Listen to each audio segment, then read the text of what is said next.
세계 경제를 조금 괴롭힐 요인이 물가 상승률이 아닌가. 우리나라 주식은 올라가는 탄력성이 그렇게 강하지는 않을 거다. 저는 바이오나 헬스케어 이런 쪽은 뭐 괜찮게 봅니다.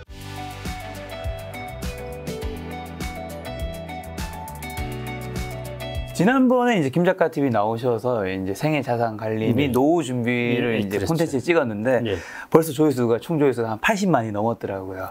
많은 분들이 사랑해 주셔서 김경록 고문님을 다시 모셔달라. 그래서 이번 시간에는 이제 고문님의 이제 주요 파트 중 하나의 경제 분석 좀 여쭤보려고 하는데 요즘 이제 경기 상황 고문님은 좀 어떻게 보시는지 궁금합니다. 인플레이션, 뭐 스태그플레이션, 리세션 많이 들렸었죠. 다 비슷하게 보실 텐데요. 뭐 스태그플레이션은 이미 스태그플레이션이고요. 이미 그거는 뭐 성장률은 떨어지는데 물가는 치솟고 있으니까요. 이미 그거는 뭐 다 스태그플레이션을 겪고 있다고 볼 수 있고요. 이제 문제는 이제 경기도 뭐 후퇴하고 있는 거죠. 사실은 후퇴하고 있는데 이게 깊은 침체에 빠질까 아닐까 이 부분의 고민인데요. 이제 그게 이제 앞으로의 물가 상승하고 이제 금리 인상 이 부분에 많이 달리 있을 것 같은데 물가가 뭐 더없이 거침없이 또 오르게 되면은 뭐 그거는 경기 침체로 간다고 봐야 되는 것이고요. 근데 물가 상승률은 아마 하반기부터는 이렇게 조금씩 꺾여 나갈 것 같고요. 지금 좀 꺾이긴 했잖아요. 그거는 이제 다 그렇게 예상은 했었습니다. 물가 상승률은 이제 뭐 하반기 꺾일 것이라고 보았고요. 그게 이제 앞으로 이제 8월, 9월, 10월, 11월 나온 데이터 나오면서 이제 얼마나 빠른 속도로 꺾일 것인가. 앞으로도 계속 좀 꺾일 거라고 보시나요? 그거는 다 그렇게 보는데요. 얼마나 빠른 속도로 꺾일 것인가 이게 이제 관건입니다. 예를 들어 12월 달에도 미국이나 이런 기준으로 보면은 뭐 한 6%, 7% 이 정도 이렇게 물가 상승률이 꺾이더라도 약간 꺾이는 걸로 나올 것인지 안 그러면은 그 6% 이하로 이렇게 뚝 떨어지면서 꺾일 것인지 이런 부분에 이제 문제일 따름이죠. 어느 정도 꺾일 것이라고는 다 생각을 하고 있고요. 그래서 이제 미국 같은 경우도 대충 정책 금리가 지금 2.25에서 2.5 사이 이 정도인데요. 대략 한 3.5% 전후 정도 뭐 이렇게 보는 것이고요. 우리나라도 지금 뭐 2.25 정도인데 대략 3% 정도 전후 이 정도는 이제 대략 다 예상하고 있습니다. 그렇게 예상된 상황에서 이제 만들어진 것이 현재의 주가고 이런 것이거든요. 그런데 이게 이제 생각보다 물가가 더 높아져 버렸다 하면은 이제 이것이 기대보다 어그러졌을 때 이제 문제가 생기는 것이죠. 그런데 현재는 뭐 그럴 가능성은 그렇게 크지 않을 것 같고요. 지금 보면은 이제 그 키 이슈로 떠오른 것은 물가이긴 합니다. 물가는 앞으로도 우리를 괴롭힐 요소 중에 하나일 것 같고요. 그래서 물가는 이제 저는 이렇게 보고 있는데요. 올해 그리고 내년 초까지 뭐 물가 상승률이 계속 불안하다가 뭐 그 다음에 괜찮아진다 이런 것보다는요. 오히려 올해 하반기 내년 초까지는 좀 괜찮아지다가 그 불씨가 완전히 꺼지지 않고 그 이후에도 계속 세계 경제를 조금 괴롭힐 요인이 물가 상승률이 아닌가 좀 이런 생각을 하고 있습니다. 어쨌든 물가는 지금 당분간은 조금 계속 밑으로 약간 좀 내려갈 거라 보시는 것 같고 그다음에 지금 금리 기준금리가 3.5% 생각하신 거는 올해 하반기에 한 자이언트 2번 정도 면은 그 정도 되는 거죠. 우리나라는 뭐 25bp 3번 정도는 그렇게 되는 것이고요. 그 정도 이제 시장에서 기대를 하고 있는 것 같습니다. 그리고 이제 물가 상승률 같은 경우 이제 채권 시장에서 우리가 팁스라고 물가 연동 국채 금리를 통해서 채권 투자자들이 생각하는 향후의 물가 상승률 이런 것들을 이제 추론해 볼 수 있는데요. 그걸 보면은 향후에 이제 2년 후 물가, 3년 후 물가, 뭐 5년 후 물가 이런 것들을 이제 추론해 볼 수 있는데요. 그게 대략 한 2.3, 2.5 이 정도입니다. 그러니까 지금은 아직 미국의 중앙은행을 사람들이 채권 시장의 참가자들은 믿고 있다는 것이죠. 물가를 잡을 수 있을 것이다. 믿고 있는 것이고요. 이게 이 믿음이 이제 배신을 당한다면은 시장은 아주 큰 조금 쇼크를 받을 것 같습니다. 근데 현재까지는 뭐 그러지는 않을 것 같고요. 지금 쇼크를 받을 수 있다 얘기해 주셔서 그게 아마 좀 많은 분들이 다 이해하는 단어로는 경제 위기일 수도 있을 것 같은데 만약 진짜 경제 위기가 온다면 어디서 올 수 있을까요? 아니, 경제 위기 저는 경제 위기까지는 생각을 안 하고 있고요. 자본 시장에서 자산 시장에서의 충격은 받을 거고 그다음에 이제 그만큼 물가가 오르고 금리가 오르는 만큼 소비가 이제 확 위축되는 거죠. 소비가 위축되고 그래서 이제 그런 부분이 이제 경기를 당연히 다운시킬 겁니다. 그런데 그게 이제 경제 위기라고 하긴 힘들 것 같고요. 그건 이제 경기 침체인 거죠. 네. 이제 침체로 확 들어가 버리는 것입니다. 경제 위기까지는 아니고 경기 침체. 예. 경제 위기라면 아주 큰 쇼크이고요. 그 경제 위기나 이런 거는 저는 이제 그게 소위 말해 우리가 뭐 예상치 못한 곳에서 올 수 있는 그게 블랙스완이라고 하기도 하고 하는데요. 그런 것들은 이제 요즘 지정학적 문제인 것 같습니다. 저는 이제 경제 자체의 문제에서는 그걸 노출시킬 만한 요인이 그래 크지는 않은 것 같은데요. 그거 이외에 예를 들어 지금 이제 우크라이나 전쟁, 그다음에 이제 대만과 중국과의 이제 문제, 거기 미국이 이제 같이 개입되어 있고요. 이제 그다음 중국하고 미국과의 이제 그 경제 관련된 여러 가지 정책들이나 분쟁들이 있지 않습니까? 그런 요인들이 이제 좀 의외로 영향을 미칠 요인들이 오히려 우리가 예상치 못하게 이제 쇼크로 오게 되니까요. 그게 닥쳐지면은 이제 문제가 생기겠죠. 예, 근데 경제 자체 내로서는 그래 내재된 동인이 위기로까지 이끌 만한 요인은 저는 아직은 없는 것 같습니다. 경기 침체는 이제 왔다는 건가요? 지금 좀 올 수도 있다는 건가요? 경기가 약간 후퇴하고 있다고 이게 이제 경제학자들도 명확하게 이야기하기 좀 어렵고 경기가 약간 후퇴하고 있다는 것 정도이고요. 예, 성장률이 떨어지고 하는 거고 경기 침체 이제 이런 이야기를 하거든요. 경기 후퇴는 너가 일자리를 잃고 경기 침체는 내 일자리도 없어진다. 이런 말이 있는데요. 그 대충 감이 오시죠. 예. 그런데 지금은 이제 경기 후퇴는 좀 특이한 점이 있는 게 실업률이 다 낮습니다. 원래 경기 후퇴 국면에 접어들어가면 실업률이 높아야 되는 거 아닌가요? 그렇죠. 근데 지금 실업률이 낮거든요. 미국도 3.5 이 정도이고요.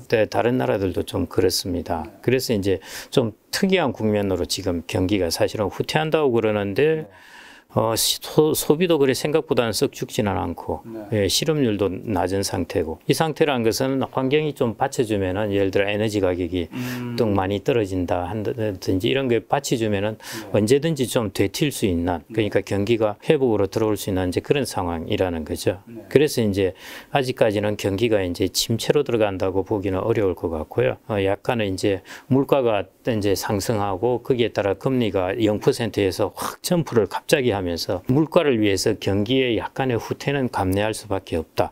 이게 지금까지 이루어진 거라고 보시면 될 것 같습니다. 근데 여기서 이제 변수가 아까 말씀드렸듯이 시장은 페드를 믿고 있다는 거죠. 이제 미국의 중앙은행을 믿고 있는데 이게 이제 물가 상승률이 올 10월, 11월도 안 잡히고 내년 초에 또 갑자기 물가 상승률이 7% 뭐 이렇게 나왔다 하면은 그러면은 페드는 또 금리를 한번 또 그러면은 이제 시장이 한번 그때는 좀 이제 심각하게 타격을 받을 수 있는 것이죠. 아직은 이제 그렇게까지는 안 보고 있는데요.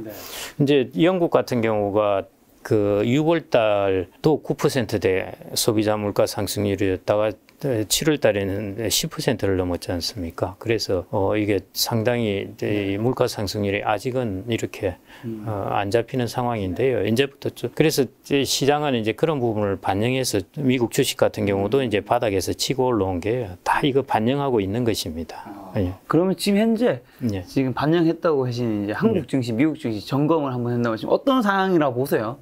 미국 증시 같은 경우는 저도 뭐 주식에 아주 전문 아니고 저는 원래 채권을 했으니까요. 예, 그런데 채권 시장에서 이제 하이힐드라고 그 신용 등급이 낮은 채권들이 있습니다. 그것들이 이제 스프레드라고 하는 게 그게 이제 금리가 막 오른다는 건 가격이 많이 떨어진 것이거든요. 그 스프레드가 지금 많이 좁혀지고 있습니다. 그러니까 채권 시장에 참가하는 사람들은 경기가 처음에는 안 좋을 거라고 생각했다가 이제 페드가 금리를 막 올리고 하는 부분에서 어느 정도 물가도 어느 정도는 잡고 경기가 침체로 들어가는 것은 좀 막은 것 같아. 이렇게 이제 채권 시장의 참가자들은 생각하고 있는 것 같고요. 그래서 주식 시장도 마찬가지. 그래서 이제 나스닥이나 이런 것들이 이제 바닥을 치고 좀 올라온 상황인 것 같고요. 여기서 뭐 지금 최근에 좀 떨어졌는데 그게 또 저점을 뚫고 또 내려가기 위한 시도라고는 보기 어려울 것 같고요.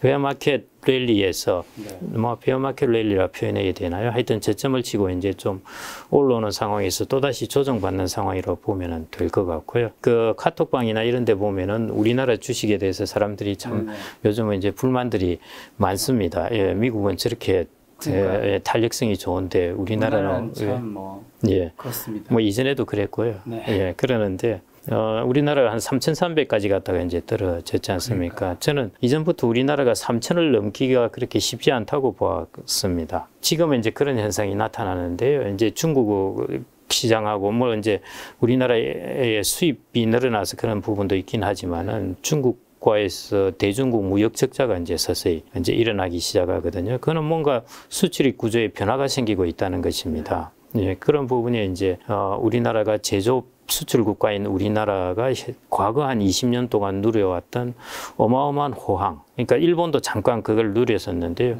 중국 경제가 급성장하면서 중국이 초기에는 자기들이 기술이 안 되니까 우리나라나 일본에 좋은 제품을 많이 수입을 했죠. 그게 이제 자기들이 수입 대체도 하고 하면서 이제 서서히 자립을 해가면서 이제 그런 수입을 자꾸 조금 줄이고 이제 반도체 수입은 많이 하는데요. 나머지 다른 수입들은 자꾸 줄여가고 있고 그러다 보니까 이제 무역 수지가 저런 모양을 보였거든요. 과거에 우리나라는 뭐 대중국 무역 수지 흑자였지 않습니까? 거기에서 위안부 요구를 막 쌓고 그랬는데요. 지금은 이제 그러지 않은 상황이 오니까 우리나라가 그런 부분에 있어서 조금 이제 제조업 수출 경제에서 과거 20년 동안 왔던 이런 어마어마한 호황이 앞으로도 우리나라는 그럴 거라고 좀 생각하면 안 될 것 같고요. 그래서 우리나라 주식은 올라가는 탄력성이 그렇게 강하지는 않을 거다. 이렇게 보시면 될 것 같고요. 다만 이제 미국 같은 경우는 자본 차익에 과세를 하니까 그렇고 우리나라는 자본 차익에 비과세를 하니까 예, 그런 점의 이점을 좀 생각한다면은 세후의 수익을 생각한다면은 뭐 그나마 약간 균형은 이룰 것 같은데요. 전체적으로 탄력성은 우리나라 이제 오늘 이제 기사가 났었는데 그 이창양 산자부 장관 이 자기가 앞으로 하고 가야 될 것 중에 하나 큰 것이 우리나라의 이제 전체 산업 구조 전반을 좀 이렇게 혁신적이고 경쟁력 있게 좀 틀을 짜는 것 이런 것이라는 이야기를 했고 그다음에 이제 유럽에 가서 최상목 수석도 이제 우리나라가 중국에 대해서 이제 더 이상 중간재가 아니라 최종재를 수출해야 된다. 뭐 이런 이야기들을 한 것이 우리나라의 무역 구조에서 상당한 부분을 차지했던 게 과거 20년 동안 중국과의 무역이었지 않습니까? 그 부분이 이제 구조가 바뀌고 있다는 것이죠. 구조가 바뀌는 과정에서는 하여튼 마찰을 겪을 수밖에 없습니다.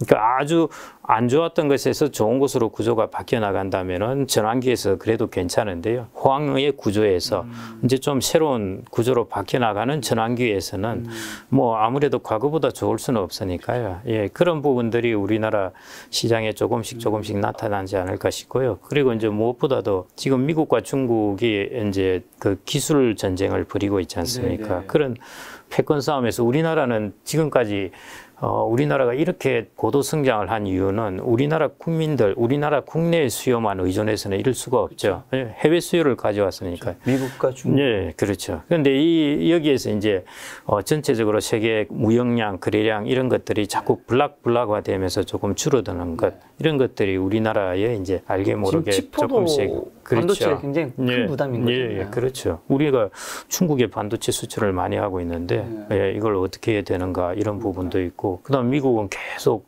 전기차 같은 경우 자기 국내 공장을 만들어야 보조금을 주겠다 이렇게 하는 상황이고요.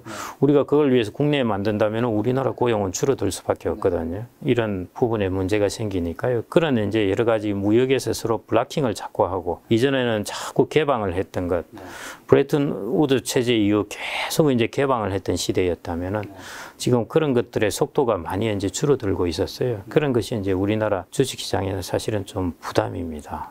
그러면 올해 하반기 주식시장 전망만 좀 어떻게 보시고 좀 우리나라 어쨌든 지금 코스피 2,500에서 지금 좀 깎여서 한 2,400, 한 70 정도 됐더라고요. 네. 다시 좀 언제쯤 상황이 좀 좋아질 수 있을까? 아까 말씀하신 것만 봤을 때는 그렇게 뭐 당분간 그렇게 좋아질 것 같진 않은 것 같은 느낌이 뭐 들긴 하는데. 저는 이제 일단 물가라는 복병하고 금리라는 복병이 제일 불확실성으로 다가왔는데요.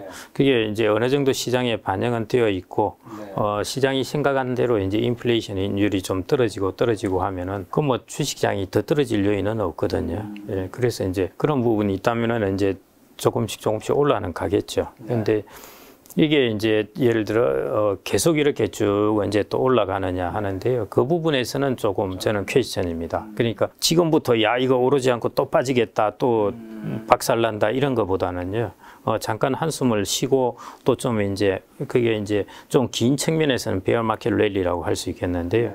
그런 쪽으로 이제 좀 오르겠죠, 뭐야, 오를 텐데, 이제 내년이나 이런 데 들어가서 부분에서 이제 물가나 이런 부분이 완전히 잡혀주면은, 그러면 진짜 이제 괜찮습니다. 물가가 완전히 3%대 이렇게 잡혀지고, 그러면은 괜찮은데요. 이게 그렇지 않고, 노동시장이 아시다시피 실업률이 3.5 이러니까 언제든 인건비는 이렇게 오를 수 있다는 그런 이야기이거든요. 그래서 그런 부분이 내년에 나타나게 되면은 의외로 물가 상승이 안 잡히고 또 올라가게 되면은 주가가 올라가는 부분이 조금 브레이크가 걸리겠죠.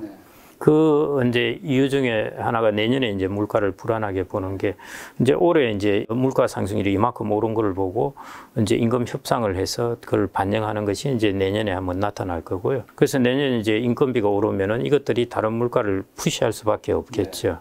없겠고요. 그 다음에 이제 지금 같은 경우에는 사람들이 올해는 아직 자기의 임금이 안 올랐습니다. 협상을 하는 것이죠. 내년에 반영이 되겠죠. 그런데 물가는 확 올랐습니다. 그러니까 자기 실질 소득이 확 줄어들어 버리는 거예요. 그러니까 소비를 줄이는 거죠. 근데 이제 내년에 가가지고 자기 임금이 이제 물가 상승률만큼 좀 오르고, 근데 물가는 좀 안정되고, 이러면 의외로 실질 소득이 좀 증가하게 되거든요. 그러면 이제 소비 같은 경우도 일어날 수 있으니까. 그러면 이제 소비도 좀 일어나고, 그 인건비도 좀 올라가고, 이래서 물가 상승률이 한 번 더 이렇게 안 잡히고 또 조금 오르게 되면은, 그러면 이제 중앙은행 입장에서 편할 수가 없죠. 이제 그러게 이제 다시 한번 내년에 제가 좀 보는 불확실성입니다. 그래서 이제 한마디로 올해 물가 상승률이 쭉 떨어질 텐데, 그게 작년 하반기에 너무 높았으니까 그게 이제 우리가 베이스 기저 효과라고 그러죠. 그런 효과로도 좀 떨어질 텐데, 이게 불씨가 완전히 꺼지지는 않았다는 것이죠. 그 불씨는 저는 내년까지는 두고 봐야 된다는 것입니다. 그럼 지금 같은 장에서 수익을 보려면 좀 어떤 주식을 사야 하는지 고모님만이 좀 줄 수 있는 좀 힌트라도. 그거는 전 진짜 저도 힌트를 조금만이라도. 저도 이제 잘 모르는 분야이고요. 올해 하반기까지 뭐 그 정도까지는 뭐 주식을 좀 들고 있으면서 손실 본 분들 같은 경우는 이런 때 이제 그 손실을 좀 커버할 수 있을 거고요. 그 다음에 저점에서 사신 분들은 또 이제 좀 수익을 얻으실 수 있는 부분이고, 이제 그런 쪽으로 저는 뭐 바라보고 있는 것이고요. 저는 주식 종목은 저는 전혀 투자하지 않고, 저는 주식을 그냥 섹터로 투자하니까요. 지수로 투자하든지, 저는 뭐 원래 출신이 이코노미스트이고, 그 매크로 가이다 보니까요. 어떤 주식의 종목보다는 주식의 지수나 안 그러면은 주식의 테마나. 그렇다면 요즘은 좀 더 편하게 할 수 있겠네. 아무래도 이건 단일 종목이 아니니까.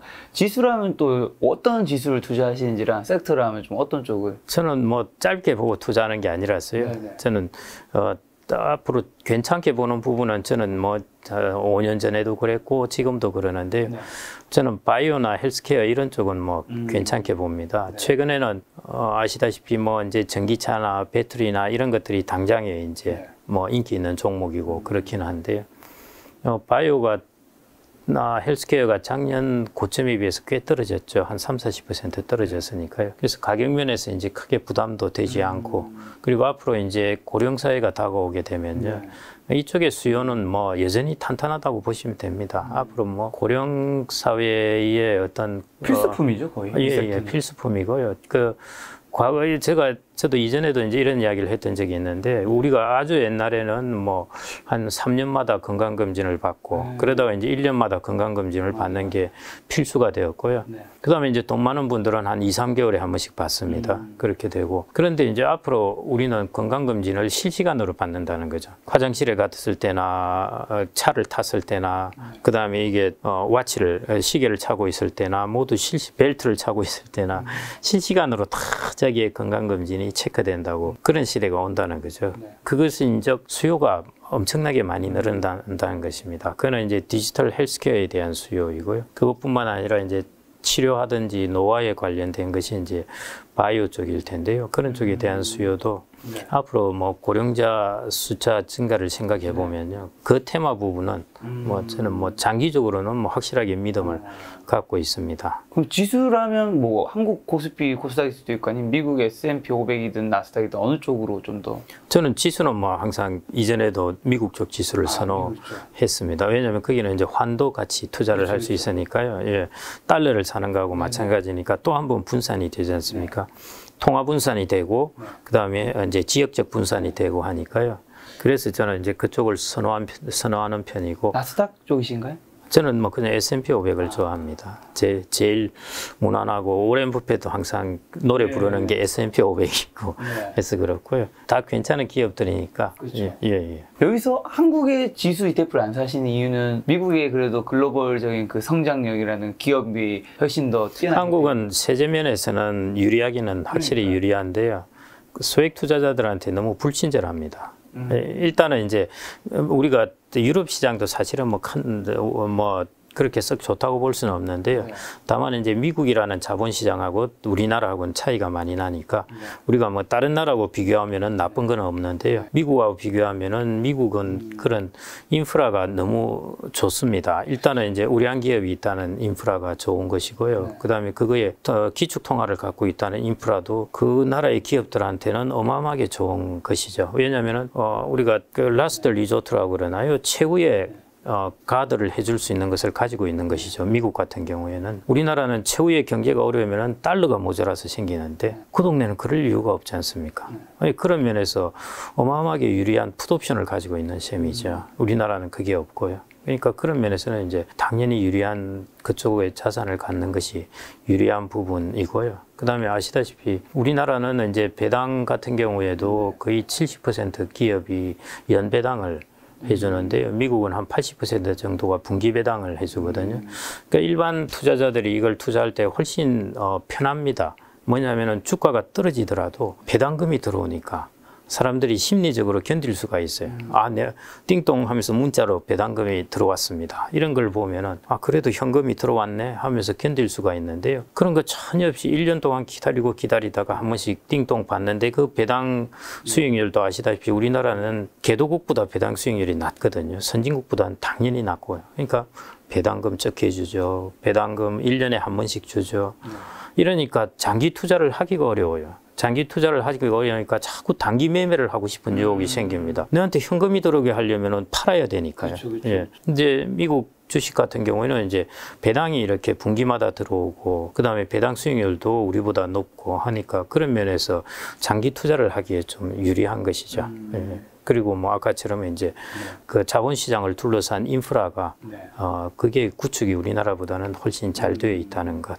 그런 부분 때문에 저는 이제 보통 다른 분들에게도 적어도 주식 자산이 있다면은 반 정도는 해외 주식을 갖는 게 좋고, 예, 반 정도는 뭐 우리나라 주식을 하고 뭐 그렇게 이제 좀 말씀을 드립니다.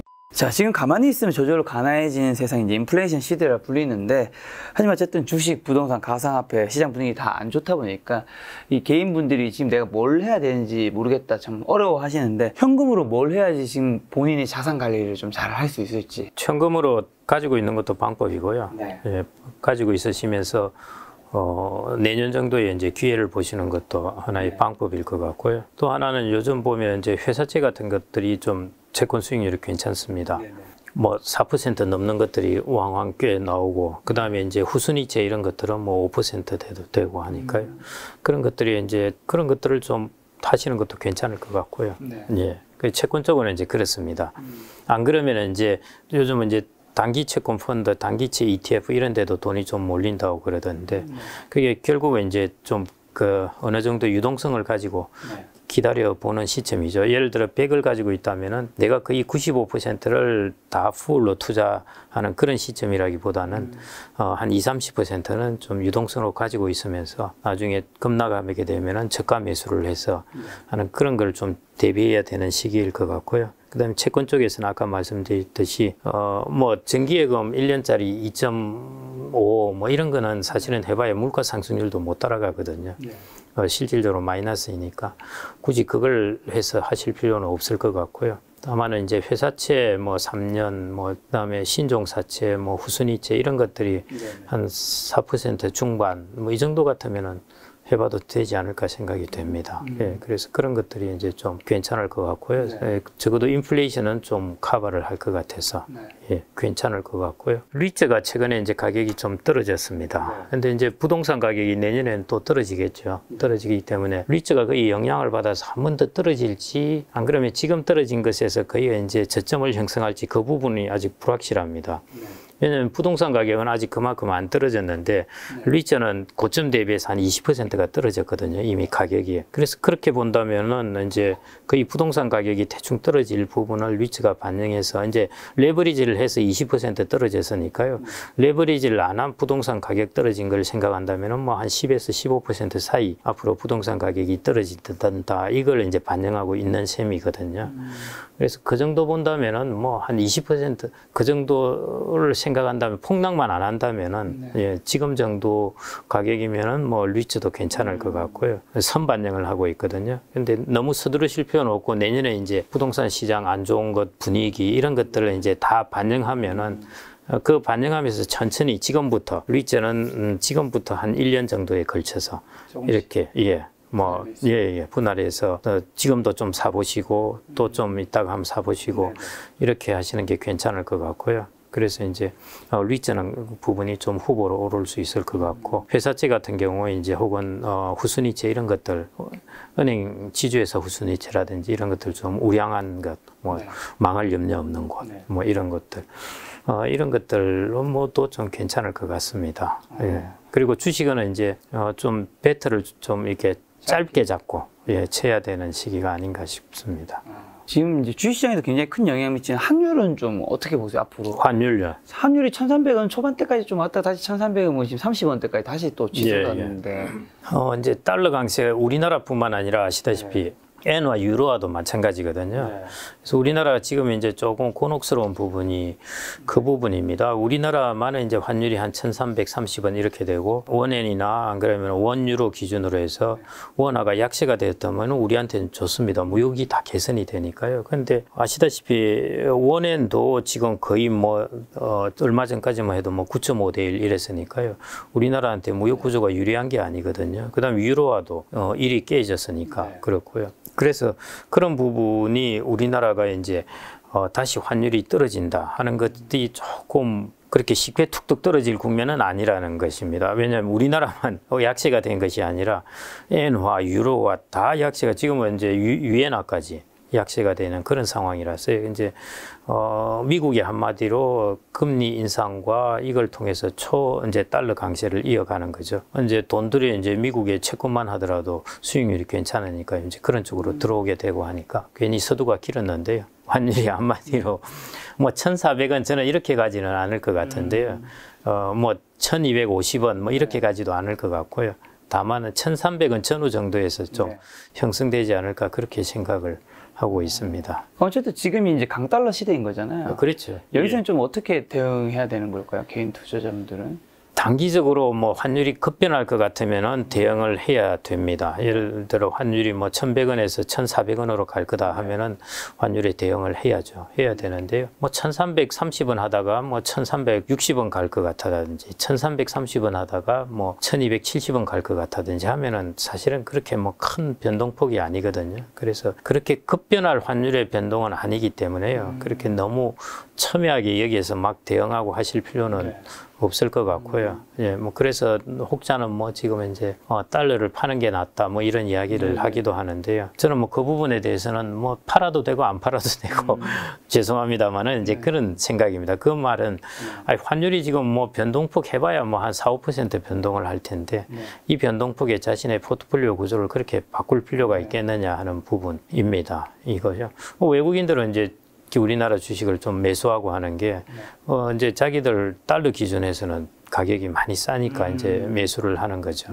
하는 거라서. 그래서 환율은 저는 뭐 플러스 마이너스 5% 이 정도로 보고 있습니다. 그 정도 폭 내에서라면 그렇게 그냥 지금의 포트폴리오를 꾸준히 분산해 놓은 포트폴리오를 유지해도 될 것 같고요. 예, 저는 이제 해외 주식, 미국 주식 같은 경우 다 이제 달러로 노출되어 있으니까 환해지를 안 했으니까.